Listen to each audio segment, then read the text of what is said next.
You may not have the right systems in place to be successful. I'm going to tell you why after this.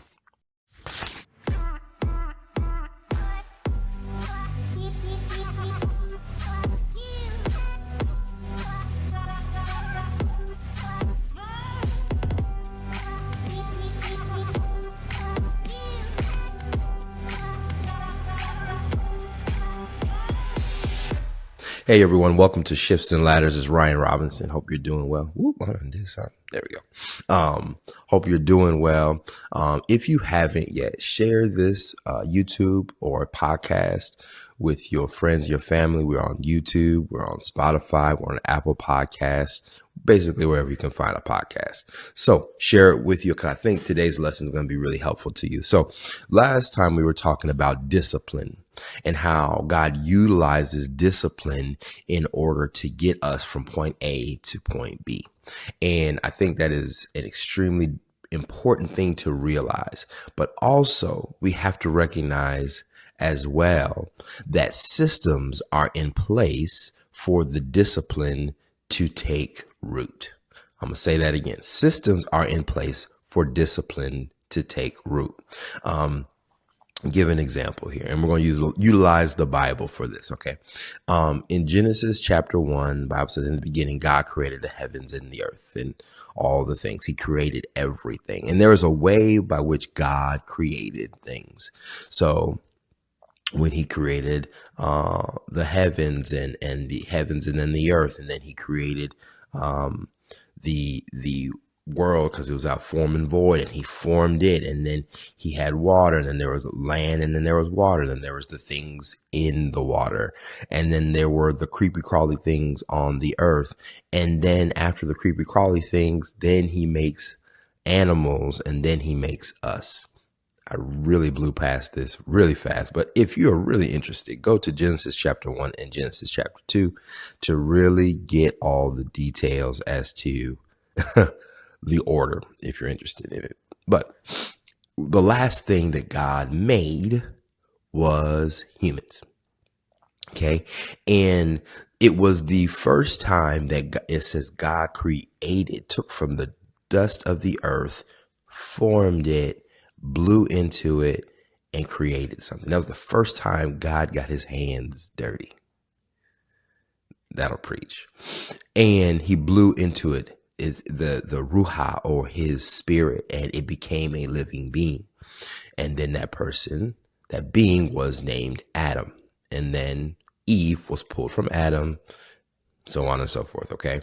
But what God did was he actually created a system. I don't think once God created the earth, he had to recreate the earth again.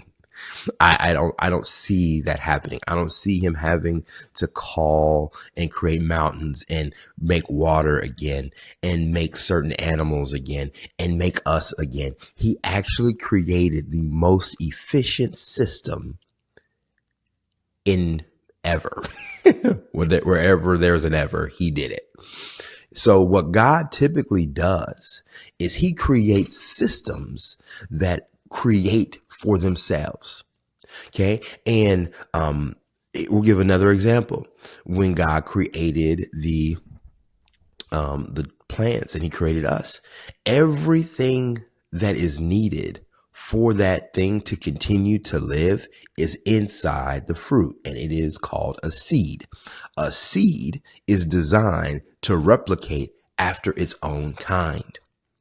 Okay. So what God did was, yeah, there's fruit, there's things that are going to sustain us, but inside, like if you're eating old school, if you're eating a box of cereal and you have a prize in the middle, there's something in it that actually keeps you going back to get some more cereal. You know, holler back at me if you're in the 80s where you had those, the cereal box prizes in it, and it just kept making you want to go back to the grocery store after you finished a box of cereal in like 2 days and you were going to get some more. So essentially what God has done is that he basically says every time you partake in the fruit, there's actually, you can call it a surprise, but there's actually the makeup of the same thing you just ate in this little thing called a seed. And if you plant it, you water, you take care of it, it will continue to recreate and replicate after itself. So if you want to have more than one apple, plant one or two seeds and you will end up having an orchard. Same thing with human beings. Seed is in man. Woman has egg. Procreation. Y'all know the business. It is designed to replicate itself. So God does not have to get involved in the sense that he has to establish a new process. He's already made it. He's done it once and he doesn't have to do it again. Okay. Now, I believe that processes have because we are made in the image and likeness of God, we have an ability to create as he did, but not to the extent as he did, right? Because he's God. But there are habits, there are characteristics that we can learn from him. Okay. And one of those is being how do we create and design systems? Because at the end of the day, we all have a system. We just don't call it that. Okay. When you wake up in the morning, what do? You might work out in the morning. Once you work out, you shower. Once you shower, you brush your teeth, wash your face, get your clothes ready. Then you get your kids ready. Then you eat breakfast. Then you take the kids to school and then you go to work. And then there's a whole system that is established whether we want to do it or not. The key to having great systems is having massive intention. I'm going to say that again. I'm like somebody's here. I'm looking around. The key to having amazing systems is having massive intention behind them.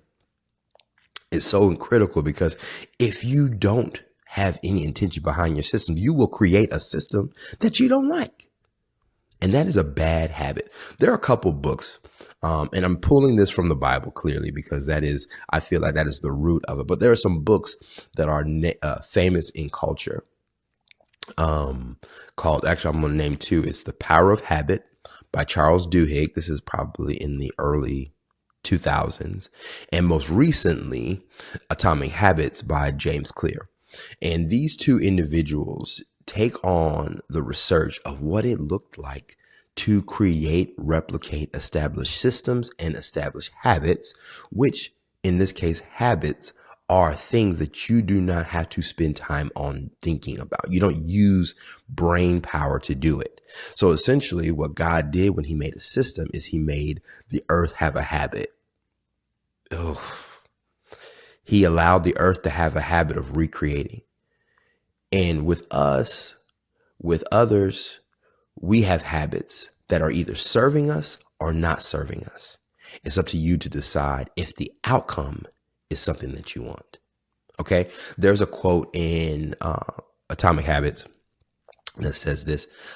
We don't rise to the level of our goals. I want to make sure I got this right. We don't rise. There we go. I was right. We don't rise to the level of our goals, but we fall to the level of our systems. I'm going to say that again. We don't rise to the level of our goals, but we fall to the level of our systems. Okay. The thing is, when we have goals, they trigger emotion in us. They get us going. They get us excited, all those kinds of things. And in fact, your goal might be further away than you actually intend to. Say you want to lose 100 pounds. 100 pounds to lose is a big number, right? Not saying it's not impossible, because we've seen many people do it. But what was it that they did that got them from 300 pounds to 200 pounds in 7 months? They had a system. It can be disheartening to just say, I'm going to jump from 0 to 100 real quick. It can be disheartening because if you're not even close, if you're starting at 1 and you compare 1 to 100, you're like, daggone it. Is it even worth it? But what we have to do is take these incremental steps and build a system that we can trust and allow the things that happen along the way to train us and teach us what we can do, what we should tweak, and what we should eliminate. I truly believe that discipline without a process is just futile. It doesn't have any direction. It's misguided zeal, to utilize the Apostle Paul's words when it comes to being on fire for God. Sometimes we just aren't guided. Sometimes we just don't have a space for it. We don't have a particular track for us to run. If you could run fast, if you do run fast and you just run anywhere and you don't run on a track that has a direction, a beginning and an end, you are just running around with no intention. But that is what discipline does with a process, or a system, excuse me. This is another thing too, I've always found. When we build processes, systems, and all those kinds of things, we design them like a machine. This is what A goes to B, B goes to C, C goes to D, and it equals, whatever your outcome is, right? So we design it in a way that we're like, all right, this is going to be perfect. And you know what? Ideally, designing a process should be perfect. Why? It has no feelings. It's not a person. Processes don't fail. We can always fix those. But generally, people fail the processes because we don't know from day to day how us as people are going to respond. Some days you'll wake up late. You're not going to get your workout in. Some days your kids wake up early. They might throw your whole day off, or they might have a little temper tantrum. We know how kids are. They're just as unpredictable. But whatever happens, people usually fail the processes. So what do we have to build? We have to build this thing called adaptability and adjust. This is, if anything, probably the most important thing to do, because in the lane of discipline, you're able to stay on course. But depending on how rigid you are, depends on how adaptable you can be, because essentially at one point in time, if you're training, if we go back to our example for the person who needs to lose 100 pounds or who is looking to lose 100 pounds, what got you to 50 pounds actually won't get you to 75 pounds. You might have to make some adjustments. There's this thing in fitness that many of us know, is that we plateau. We plateau if we have been doing something over a period of time consistently and the body adjusts. So what do we have to do? We have to change the season. We have to add more weight. We have to change the reps. We have to change the type of workout. We may have to change the type of diet. We may have to start walking 10,000 steps or 15,000 steps. Whatever it is, we're going to have to make some kind of adjustment. So at the end of the day, yes, we can continue to design processes and systems that work. We can continue to do that. And we have to take feedback from that system, feedback from that person, feedback from that experience to make adjustments so that we can go further along and be able to grow. I truly believe that God built these systems and built us in a system that honestly, he only has to touch things once. When Jesus died on the cross, he died once. He's like, I don't waste anything.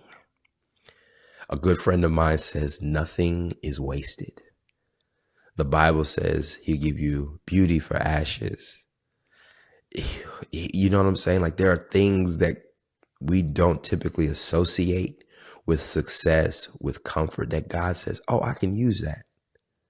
I can use that heartbreak to build up strength in you and resilience, so that when you get to a point of where you need to be, that resilience will serve you in a way that you never intended. those things, y'all, God never wastes. And I truly believe that in discipline, systems are critical for having a place for them. They're critical for containing discipline in a specific and determined and intentional direction. Because once we do that, you have an aim, you have a focus, you'll start to see the things you need. And I don't have enough time to talk about adaptability and making adjustments. But if you live long enough, you've had to make some adjustments. I mean, the list can go on, but you've had to make adjustments in every place. Your discipline serves you in one way, but your adaptability serves you in another way. And we'll talk about that in the next podcast. And again, I still have Bible for it, y'all, because I truly believe that the Bible speaks to some of the very things that we struggle in, but also gives us the blueprint for design on how to live a better, fulfilling life. All right. So if you haven't yet, like I said before, subscribe, like, share, do what you need to do. But until the next time, we will catch you in the next podcast. Peace.